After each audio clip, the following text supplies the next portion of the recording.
Flamengo e Palmeiras se enfrentaram no Allianz Parque no último domingo e foi um jogo de momentos distintos e também envolto em uma polêmica a respeito da utilização dos reservas por parte do Flamengo, ou melhor, da utilização do time B, que é o time que vem utilizando, que o Dorival Júnior vem utilizando no campeonato nos jogos de brasileiro, né?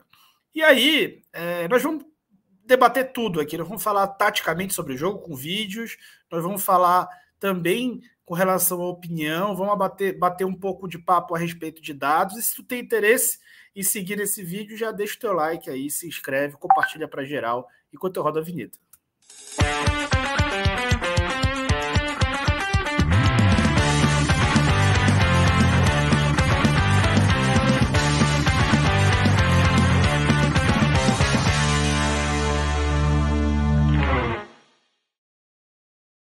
Vamos que vamos. Se você torce para o Flamengo e tem interesse nessa linguagem, nessa abordagem mais tática do jogo, primeiro vou pedir que você se inscreva. E além disso, de se inscrever, se você quiser dar uma força no meu trabalho e assistir os jogos do Flamengo, escutando os meus comentários ao vivo, enquanto as partidas acontecem, clica aí na descrição do vídeo e se torna membro do canal. Como membro, você pode contribuir para o meu trabalho independente, ter mais contato, sugerir pautas e também, né, escutar os meus comentários ao vivo durante os jogos, comentários táticos que a gente faz durante as partidas, tá bom? Então vamos falar sobre essa análise aí, pós-jogo, né? Então, o que aconteceu nesse jogo? Primeiro, pessoal, vou passar aqui para vocês um vídeo para mostrar o que o Flamengo estava tentando em organização ali defensiva, né?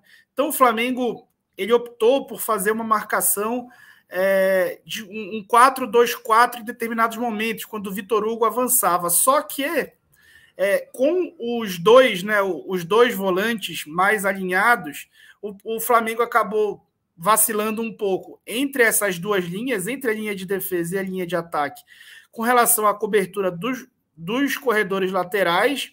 O time acabou ficando um pouco espaçado, mas essa é uma estratégia que eu gosto, esse 4-2-4, mas acabou não dando certo, especialmente pelo lado esquerdo defensivo do Flamengo. E o Flamengo ficou vulnerável a esses ataques rápidos, né? Talvez contra o Palmeiras não fosse adequado fazer esse tipo de marcação, porque vejam como entra o passe por dentro nesse exemplo, né? O Vitor Hugo avança, o Cebolinha erra o encaixe, né? Ele teria que ter entrado ali no Marcos Rocha, só que ele faz os dois volantes avançarem com ele e acabam perdendo o Rafael Veiga, que finaliza. Ainda assim, né, o Flamengo estava melhor nesse primeiro tempo. Aqui dando um outro exemplo, né, o Marcos Rocha, o Flamengo marcando com os 3 homens antes do Vitor Hugo avançar, só que o Cebolinha tentando marcar a linha de passe aqui para a bola não chegar no Marcos Rocha.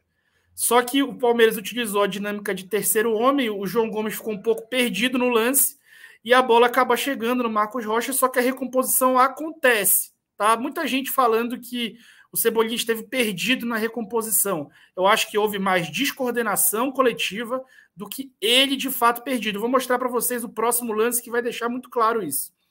Veja, o Cebolinha está tentando cortar a linha de passe e ele vai acenar. Eu vou pausar quando ele estiver acenando, ó.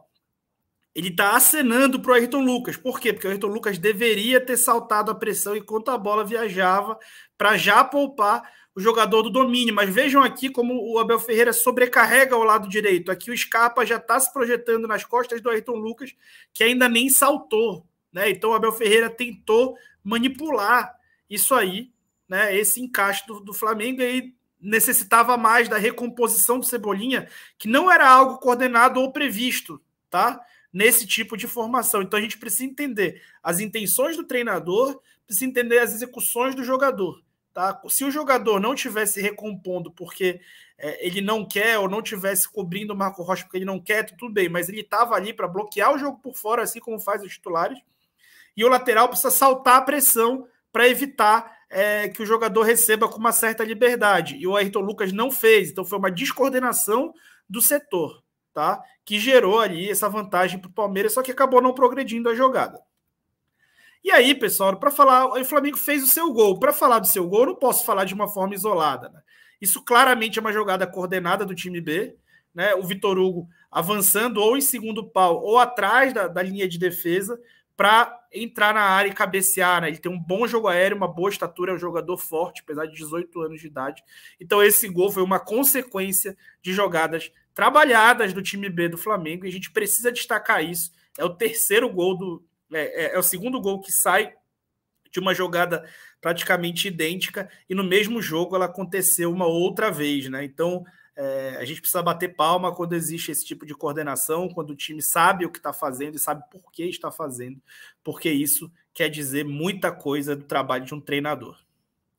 Aqui, e aí, o que aconteceu, né? O Flamengo continuou ali um pouco mais recuado, o Palmeiras tentava atacar, mas o Flamengo teve contragolpes, né? O Flamengo teve oportunidades de matar o jogo, né? E duas oportunidades o Flamengo poderia ter matado quando estava 1-0 para o Palmeiras, e o Flamengo pouco sofria defensivamente até então, né? Essa oportunidade foi aos 6 minutos de jogo, né? O Lázaro consegue deixar o Gustavo Gomes sentado, e ali faltou passar, né? O Everton fechava bem o jogo, e aí o Palmeiras ficava bastante exposto a transições, né? Como a gente já explicou no pré-jogo que ficaria, quando tenta avançar e precisa do resultado, e aí com o Cebolinha talvez não tenha dado a melhor sequência nesse contra-ataque, também faltou um pouco de amplitude para o Flamengo ser mais letal nessa jogada, né? Mas o Flamengo novamente teve uma chance de fazer o 2-0, não foi só uma, né? Foram as duas aí que eu mostrei para você, contada do Pablo no início do jogo, né?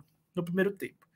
Só que o Abel Ferreira ele fez uma sobrecarga no setor direito de ataque dele, né? E começou a ter superioridade numérica no setor, porque o Rafael Veiga, que é um meia que ficava um pouco mais centralizado, ele começou a cair por ali junto do Dudu, e o Flamengo teve muita dificuldade para coibir essas jogadas, né? Logo no começo do segundo tempo, aos 2 minutos, teve essa jogada onde ele fica completamente livre, e depois, né, a gente vê mais alguns exemplos aqui, ó, Rafael Veiga, Dudu, Danilo e Marcos Rocha avançando, Marcos Rocha se projetando da saída de 3 e avançando. Veja como o Cebolinha faz a recomposição, o Ayrton Lucas também, tá? E o Palmeiras ele tenta cruzar e não consegue executar. Aqui o Cebolinha está encaixado no Marcos Rocha, ficou ali na recomposição, só que o Palmeiras tem aqui, não está aparecendo, o Dudu, o Danilo e o Marcos Rocha.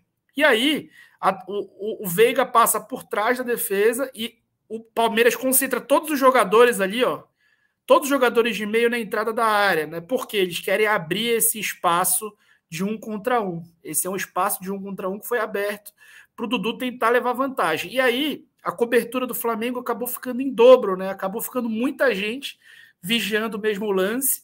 O Davi Luiz estava olhando aqui o Scarpa, e o Vitor Hugo também estava marcando o Scarpa, e aí Danilo e Veiga ficaram um pouco livres na saída de bola, antes do Veiga receber.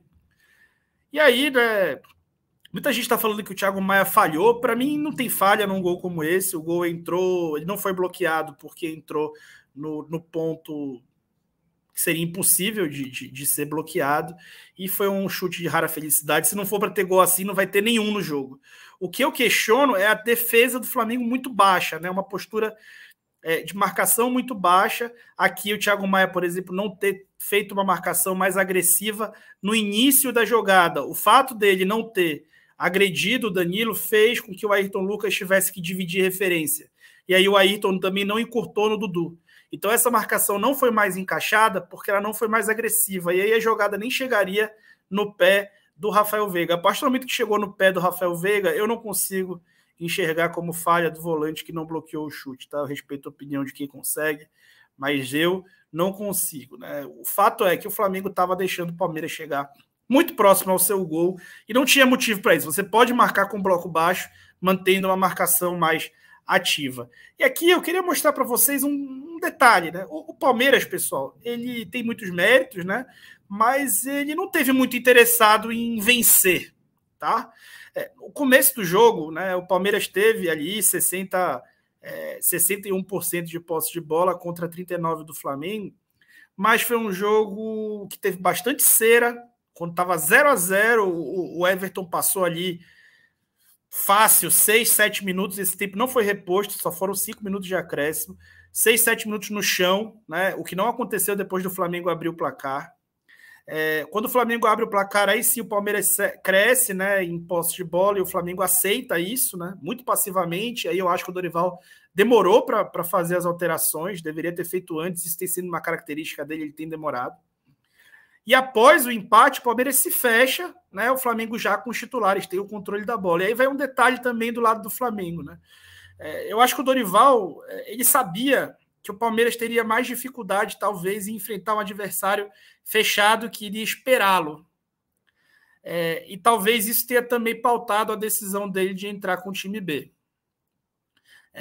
Isso é demonstrado pelo próprio gráfico aqui. Quando os titulares entram, eles tomam conta do jogo e geram também uma exposição defensiva, né? O Palmeiras teve 2 chances de gol após a entrada dos titulares.